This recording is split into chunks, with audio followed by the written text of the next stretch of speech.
चलिए आपको सवाई माधोपुर लिए चलते हैं, जहां क्या कुछ कहा गजेंद्र सिंह शेखावत ने, आपको सुनाते हैं। अभी सवाई माधोपुर में 2 दिवसीय जो विजय संकल्प शिविर भी यहाँ पर हुआ, बैठक हुई जिसमें तमाम मुद्दों को लेकर चर्चा की गई। इसी जो 2 दिन में क्या रणनीति बनी, चिंतन मनन जो मंथन हुआ उसका निचोड़ क्या निकला, इसके बारे में खास बातचीत करने के लिए हमारे साथ मौजूद है केंद्रीय जल शक्ति मंत्री गजेंद्र सिंह शेखावत जी।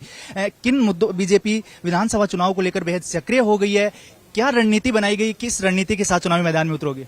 देखिए, मुझे लगता है कि सच बेधड़क अभी कुछ महीनों पहले ही चालू हुआ है, इसलिए शायद आप लोगों को इस बात की जानकारी नहीं है कि भारतीय जनता पार्टी, तब आप ये कह रहे हो कि भारतीय जनता पार्टी सक्रिय हो गई है। भारतीय जनता पार्टी चुनाव की मशीन नहीं है। हम 365 दिन 5 साल तक निरंतर काम कर रहे हैं। मैं एक उदाहरण देता हूं।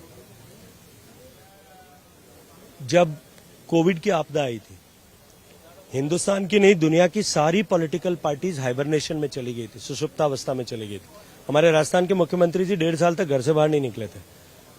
कांग्रेस के सारे नेता अपने घरों में दबे हुए थे, डुबके हुए थे, अपने जीवन पे कोई खतरा ना आ जाए उसको लेकर के। तब भी भारतीय जनता पार्टी का कार्यकर्ता बूथ से लेकर के राष्ट्रीय अध्यक्ष तक सब लोग अपनी जान जोखिम में डाल करके और जनता की सेवा करने, उनकी संभाल करने में जुटे थे। इसलिए यह कहना कि भारतीय जनता पार्टी अभी सक्रिय हो गई, ये ठीक नहीं है।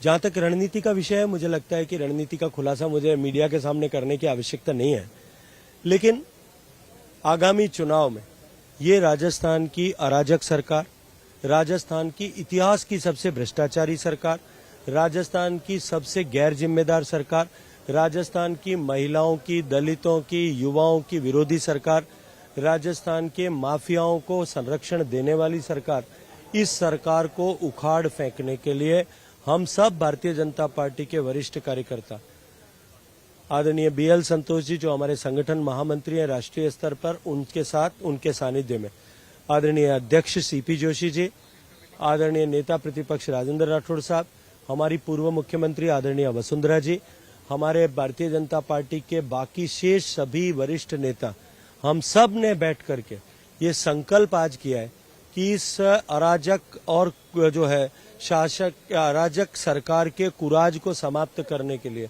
हम सब भारतीय जनता पार्टी के कार्यकर्ता एक राय, एक मन, एक मुखी होकर के हम सब लोग संकल्प करते हैं कि प्रचंड विजय को प्राप्त करेंगे और इस कांग्रेस का सुपड़ा साफ अब की बार यहां से कर देंगे। प्रधानमंत्री नरेंद्र मोदी लगातार राजस्थान का दौरा कर रहे हैं, अभी जोधपुर दौरा भी प्रस्तावित बताया जा रहा है। तो ऐसे में जो कांग्रेस लगातार ये बोल रही है कि जो राजस्थान नेतृत्व वो कमजोर है, इसलिए और जो कांग्रेस की जो योजनाएं हैं वो इतनी लोकप्रिय हो गई है कि प्रधानमंत्री को राजस्थान आना पड़ रहा है। मुझे लगता है कि इससे हास्यास्पद कुछ नहीं हो सकता। देखिए, कांग्रेस की सरकार ने अगर जो है 4.5 साल तक काम किया होता, 4.5 साल में डिलीवरी दी होती, किसानों के साथ जो वादा किया होता उसको निभाया होता, युवाओं के साथ में जो भत्ता देने का वादा किया होता उसको निभाया होता, युवाओं को रोजगार दिया होता, तो राजस्थान में देश में सबसे ज्यादा बेरोजगारी नहीं होती। राजस्थान में अगर पेपर लीक रोक करके लोगों को नौकरी दी होती तो राजस्थान में बेरोजगारी नहीं होती। राजस्थान में भ्रष्टाचारियों को खुला संरक्षण नहीं दिया होता तो राजस्थान में ये बुरे हाल नहीं होते। अब उन सब पापों को ढकने के लिए आखिर के 4 महीने में आपको जो है महंगाई पर गारंटी देने का नौटंकी और ढोंग करने की आवश्यकता पड़ी। मित्र, आप आंकड़े उठा करके देख लीजिए। आज भारत ऐसा देश है जिस देश में दुनिया में कोविड के बाद में आए हुए महंगाई के दौर पे सबसे पहले काबू पाया है, और अमेरिका से, इंग्लैंड से, जर्मनी से, जापान से, चाइना से सबसे तुलना कर लीजिए, सब ऐतिहासिक महंगाई के दौर से गुजर रहे हैं और हम जो है बेंचमार्क लो के पास में खड़े हैं। हम जो है दुनिया में सबसे कम महंगाई वाले देश है। और एक ऐसे प्रदेश में, हास्यास्पद यह है कि ऐसे प्रदेश में, जिस प्रदेश में देश का सबसे महंगा पेट्रोल और डीजल बिकता है, उस देश का शाह जो है, उस प्रदेश का मुख्यमंत्री महंगाई राहत का ढोंग कर रहा है। मैं आपको एक साधारण सा क्वेश्चन आपके संज्ञान में लाना चाहता हूं। 4.5 साल तक राजस्थान में सबसे महंगा पेट्रोल और डीजल बिक रहा था, ये तो आप स्वीकार करते हैं।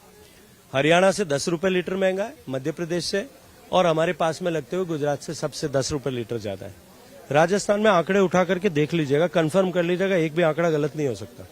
15 करोड़ लीटर पेट्रोल महीने में बिकता है और 45 करोड़ लीटर डीजल बिकता है। आप भी पेट्रोल भराते होंगे मोटरसाइकिल में, कोई गाड़ी में डीजल भराता होगा, किसान ट्रैक्टर में भराता होगा, कंबाइन मशीन में भराता होगा, कोई थ्रेशर में भर के डीजल के लिए थ्रेशर चलाने के लिए काम करता होगा, ट्रक चलाने के लिए काम में लेता होगा, रिक्शा चलाने वाला काम में लेता होगा। हर युवक के पास में एक छोटी मोटरसाइकिल होगी, घर वालों से पैसे मांगने पड़ते होंगे। 10 रुपए प्रति लीटर, 60 करोड़ लीटर महीने के हिसाब से 600 करोड़ रुपए होते हैं। 5 साल में से 4.5 साल आपने जिस तरह से पैसा राजस्थान की जनता की जेब में से लूटा है, वो पैसा 30,000 करोड़ होता है। अब 30,000 करोड़ आप राजस्थान की जनता की जेब से निकाल करके फिर आप कहो कि अब हम जो है गैस में राहत देंगे और सब्सिडी देके सिलेंडर 500 रुपए में देंगे। राजस्थान में 55 लाख कुल मिलाकर के उपभोक्ता है। उन 55 लाख उपभोक्ताओं में से जो है 1150 के सिलेंडर पे 200 रुपए सब्सिडी पहले से माननीय मोदी जी की सरकार देती है। 450 रुपए सब्सिडी ये देंगे। जो रजिस्ट्रेशन कराएंगे उनको देंगे। जुलाई तक रजिस्ट्रेशन चल रहा है। जुलाई में पहली बार रिफिल भराएंगे। जो एक रिफिल भराएगा वो 2 महीने बाद में दोबारा आएगा। कुल मिलाकर के ये 1 करोड़ लोगों को जो है रिफिल देंगे अगले 4 महीने में चुनाव तक। उन 1 करोड़ लोगों के ऊपर कुल रिलैक्सेशन कुल मिलाकर के जो छूट मिलेगी, जो लाभ मिलेगा वो 450 करोड़ है। हम यार राजस्थान के लोग इतने बेवकूफ हैं क्या कि 30,000 करोड़ लूट करके 4.5 करोड़ देकर 450 करोड़ देकर के हमको लॉलीपॉप देकर राजी कर रहे हैं। एक बात और बता देता हूं, बिजली के बिल तो आपने देख ही लिए होंगे, आप सब चला रहे हैं कि जो मुफ्त करने की गारंटी वाले बिजली के बिल बढ़ा करके भेज रहे हैं। कितने बिल आप सबके चैनल ने दिखा दिए। इससे आगे बढ़कर के किसानों के साथ में भी धोखा हो रहा है। राजस्थान में वसुंधरा जी की सरकार के समय हमने 10,000 रुपए प्रति माह किसान को, प्रति वर्ष किसान को बिजली के बिल में छूट देने का प्रावधान किया था। 850 रुपए पर मंथ सब्सिडी मिलती थी। अब आपने 2 साल तक नहीं दिया। 20,000 रुपए पर हर एक किसान के जेब से लूट करके और आपने अपनी जेब में रख लिया। अब आपने कहा कि हम किसान को 2,000 यूनिट बिजली फ्री देंगे। मार्च में घोषणा की, घोषणा करते ही लागू नहीं किया कि हम महंगाई राहत शिविर चलाएंगे। हमने शिविरों में बुलाया, अभी तक शिविर चल रहे हैं। अब किसान को हम पहली बार बिजली के बिल में राहत कब देंगे? अगस्त में देंगे। इंद्रदेव की इतनी मेहरबानी होगी, एक बूंद पानी सिंचाई के लिए चाहिए नहीं राजस्थान में। न अगस्त में चाहिए, न सितंबर में चाहिए। अक्टूबर में हमारी फसल पक के तैयार हो जाएगी। नवंबर में हम घर फसल लेके आ जाएंगे। इनको राहत कहां देनी पड़ेगी? 20,000 रुपए हर किसान की जेब से निकाल लिए और तुम जो है हमको मूर्ख बना करके और किसान की बिजली माफ करेंगे इसका वादा करके हमको बेवकूफ बना रहे। इस तरह से ये थोती घोषणाएं करके, केवल और केवल थोती घोषणाओं के आधार पर एक बार फिर सत्ता में आने की कोशिश कर रहे हैं। एक बार याद दिलाता हूं, आप पता नहीं आपकी उम्र 10 साल पहले कितनी थी, आप पत्रकारिता में थे कि नहीं थे, क्योंकि आपका चैनल तो नहीं था, लेकिन आप पता नहीं थे कि नहीं। 2013 में अपने आप को नंबर 1 मुख्यमंत्री बताने का बहुत सारे पोस्टर छपवाए गए थे अखबारों में और आपके जैसे टीवी चैनल्स में लाखों करोड़ों रुपए के विज्ञापन दिए थे। लेकिन याद दिलाता हूं कि उस समय 21 सीट आई थी, क्योंकि जनता इनकी अराजक सरकार से दुखी थी। उससे भी भीषण हालात राजस्थान में। केंद्र सरकार की योजनाओं के इम्प्लीमेंटेशन में सरकार बुरी तरह से फेल हो गई है। मैंने जल जीवन मिशन में राजस्थान सरकार को देश के सबसे ज्यादा संसाधन मुहैया कराए, 30,000 करोड़ रुपए मुहैया कराए। कंप्यूटर में जेजेएम का डैशबोर्ड खोल करके राजस्थान खोलना, आपके सामने एक एक दिन का हिसाब किताब हर राज्य का आ जाएगा। सुन लीजिए मेरी बात पहले। उनमें से राजस्थान की सरकार अब तक 10,000 करोड़ भी खर्च नहीं कर पाई। 1/3 पैसा भी खर्च नहीं किया। आज भी टेंडर में जिस तरह का घोटाले घपलेबाजी हो रही है, जिनको टेंडर लेने की पात्रता नहीं है उनको टेंडर मंत्री के दबाव में दिए जा रहे हैं। जिनको टेंडर में गुणवत्ता में भ्रष्टाचार हो रहा है, मैंने चिट्ठी लिख करके जांच कराई थी। उस जांच में मैं याद दिला देना चाहता हूं, राजस्थान के पेयजल मंत्री जी को कल उन्होंने प्रधानमंत्री जी ने टिप्पणी की थी, उस पर कुछ प्रत्युत्तर दिया है कि जो काम हुआ ही नहीं था उस काम का भुगतान हो गया था, उसको लिए अधिकारियों को बाद में मेरे चिट्ठी लिखने के बाद में, मेरे विभाग के द्वारा चिट्ठी लिखने के बाद सस्पेंड करना पड़ा। जो काम पहले हुआ था उसका भुगतान जल जीवन मिशन के नाम पर हुआ, उसमें कार्रवाई करनी पड़ी। कितने पिटारे, अगर मैं एक एक पिटारा खोलने लगूंगा। अभी मेरे जो मिशन डायरेक्टर है जल जीवन मिशन का, उन्होंने चिट्ठी लिख करके और आज जो है राजस्थान के पेयजल विभाग को चिट्ठी लिख करके एडिशनल चीफ मिशन डायरेक्टर और एडिशनल चीफ सेक्रेटरी को कहा है कि आप तुरंत जांच करवाइए। जिस तरह से किरोड़ी लाल जी मीणा ने आरोप लगाए, प्रूवन केसेस हैं, उन पर कार्रवाई कीजिए। ये राजस्थान की भ्रष्ट सरकार इम्प्लीमेंटेशन में भी फेल हो गई है। शेखव जी कि गहलोत यही आरोप लगाते हैं कि आरसीपी और संजीवनी को लेकर सबसे ज्यादा जो निशाना साधते हैं हर सभा में आपके ऊपर ही। उनके बेटे को जिस तरह से चुनाव में पराजय मिली है, मुझे लगता है कि उसकी खीज, उसकी खिसियाहट, उसकी बौखलाहट जो है वो अभी तक बाहर नहीं आई है। ये बैठक चली, चेहरे को लेकर काफी चर्चाएं होती रहती हैं। विधानसभा चुनाव में चेहरा कौन रहेगा भाजपा के लिए? देखिए, जिस पार्टी के पास में दुनिया का सबसे लोकप्रिय चेहरा दिखाने के लिए उसको चेहरों की जरूरत नहीं पड़ती। भारतीय जनता पार्टी में नरेंद्र मोदी जी के चेहरे पर हम चुनाव लड़ेंगे। ये हमारे राष्ट्रीय अध्यक्ष आदरणीय जगत प्रकाश नड्डा जी, पूर्व राष्ट्रीय अध्यक्ष और वर्तमान के गृह मंत्री आदरणीय अमित शाह जी, दोनों सार्वजनिक मंच से ये बात कह चुके हैं। मुझे लगता है कि अब ये प्रश्न ही समाप्त हो गया। एक सवाल ये भी उठता है कि कर्नाटका में जिस तरह से प्रधानमंत्री मोदी और अमित शाह जी के चेहरे पे जो चुनाव लड़ा गया, वहां कहीं ना कहीं हार मिली है, तो ऐसे में इस सवाल के बारे में क्या कहेंगे? देखिए, राजस्थान को एप्पल को ऑरेंज से तुलना मत करिए आप।